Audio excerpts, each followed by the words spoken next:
Okay, so today was the double feature. What Clay and I have been looking forward to and/or dreading, where we try to watch two movies back to back that we expect to be terrible. Today's double feature, which was the big one for DreamWorks, Spirit Untamed and The Boss Baby Family Business. So we're going to start with Spirit Untamed, because it's the one we watched first, which of course I will probably just be referring to as Spirit 2 throughout the rest of this video. Spirit 1 is a movie I don't really like. I'd watched it several times as a kid. I liked it because it was an animated movie and it kept me entertained for 90 minutes or however long the runtime actually is. But it's also a movie I always kind of found pretty boring. And watching it as an adult, I think the movie's gorgeous to look at. And I think when they're telling the story without the narration or the songs that are way too on the nose, I think it's actually really good and I can get invested in it. I don't like it as much as some of the other DreamWorks movies because I don't think it's nearly as funny because it's not trying to be. But it doesn't have like the comedy of a lot of the other DreamWorks movies that I really like. But they are doing something different and I can respect that. But the narration to me kind of ruined, I can't even say kind of, it does genuinely ruin the experience.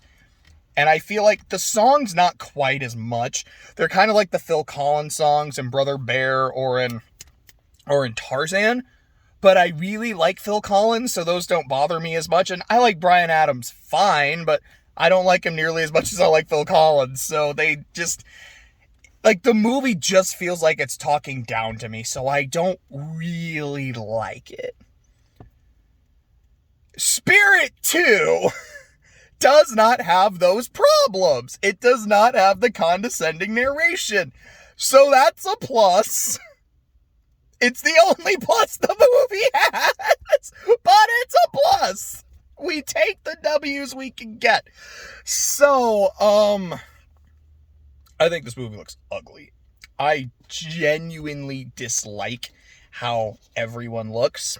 I dislike how the horse looks. My understanding from doing a little bit of like Wikipedia searching is that this is not the spirit from the first movie. This is apparently his son, which is not made clear in the movie at all. So if I did not know that, I would just be like, what the fuck? He is so out of character the entire movie. He's kind of getting captured. I mean, to be fair, he got captured pretty often in the first movie, so I can't even be like, oh, he can't get captured like that. But he's trusting this little girl way easier than he should. He was like, okay, if it's his kid, it's a different character, then fine. Apparently, this movie is based off a show. Apparently, it's a recap of the first season, which explains why the pacing is so weird. It's a movie that moves really fast, but it doesn't feel like anything is really happening. It's just kind of moving from scene to scene, beat to beat, and leaving no impact. I just talked about Croods 2, and I did not have a lot to say about it. But this is a movie that kept me entertained. I was having a really good time. For me, it is a popcorn movie. It is not something that's going to stick with me. It was not like, man, this had a really unique message, and wow, it really spoke to my soul. But I had so much dang fun that it didn't matter. I didn't have fun with this. Your main character, Lucky, how do I want to say this? I don't want to say she's a brat, because she's not a really whiny character. She's not like a Veruca Salt or anything. She's not constantly pouting. Every now and then, sorry, really, I had to scratch my nose. It's spring allergy season. Sorry for the weird sound I make. I kind of make weird sounds when I end up scratching my nose, but regardless, back to the movie. She's not, to me personally, she's not super annoying enough to be called a brat, but she's someone who doesn't listen. And it's not like Princess Poppy in Trolls 2, where it's this is clearly shown to be a character flaw, and people call her out on it, and by the end of the movie, she realizes it and actually tries to do something about it. And it's clear that, no, Poppy, the fact that you don't fucking listen to us and you only hear what you want to hear is a bad thing. In this movie, someone will tell her, just stay here, don't do anything stupid, and then she moves and does something stupid, and someone gets in trouble for it.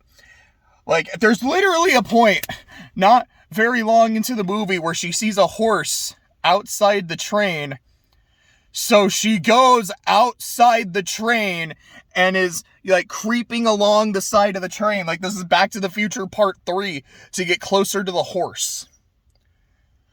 This character is nuts, and it's not, to me, it was not the fun kind of nuts, where I'm like, this character can do insane shit, and I like watching them do insane shit, so I buy it. It's like, no.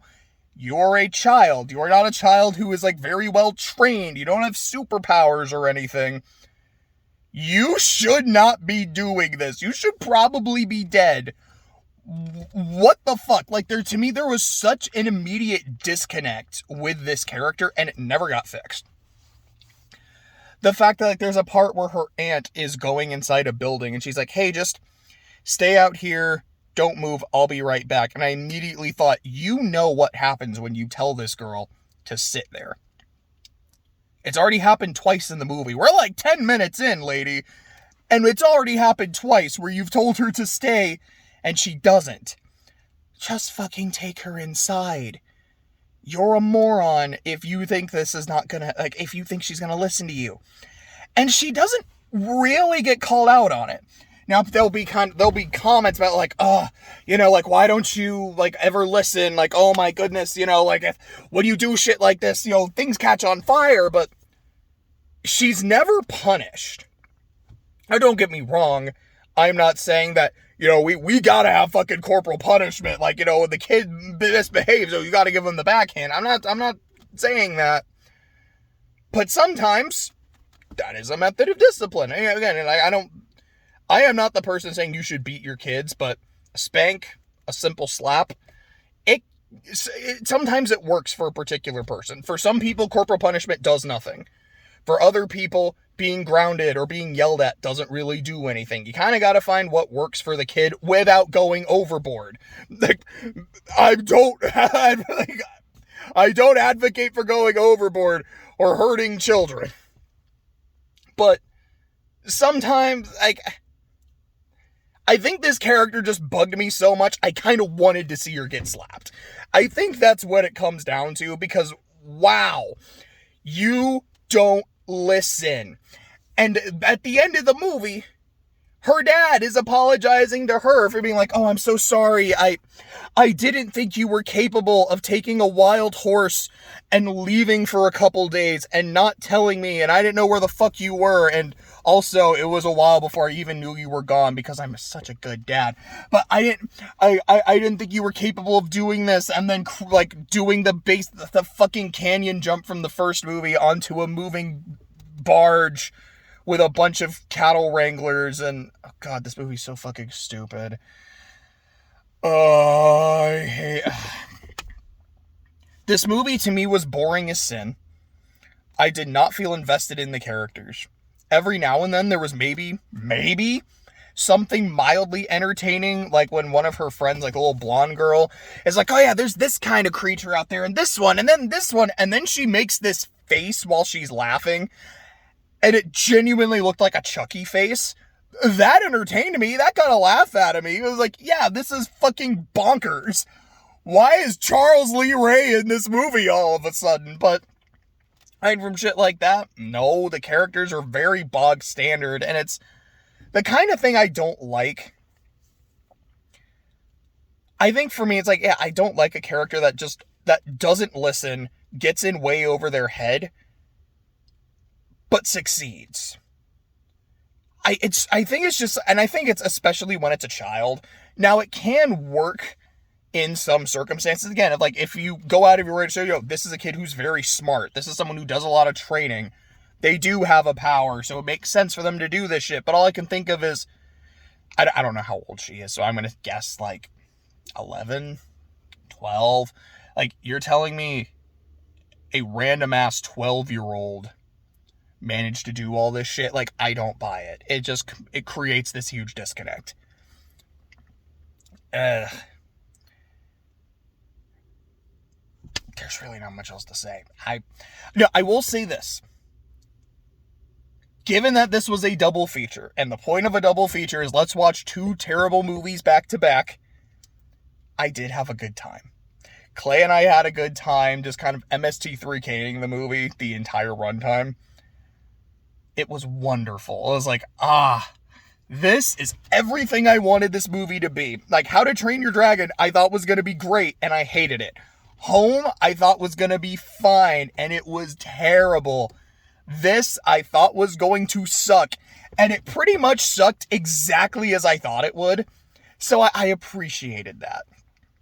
Does that make it good? No. Does that give me a soft spot for it? In a sense, like, it almost makes me like it more than some of the other bad movies. Like, I would probably rather watch this than How to Train Your Dragon 3.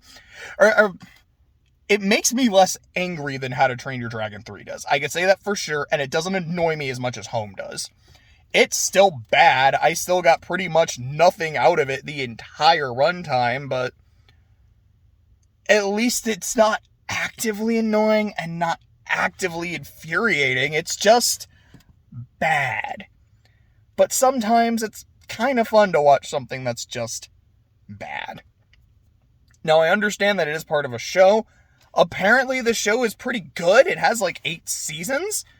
I'm in no rush to watch it, but, maybe there where it has actual proper pacing, it can endear me to these characters a lot more. It can actually tell a good story.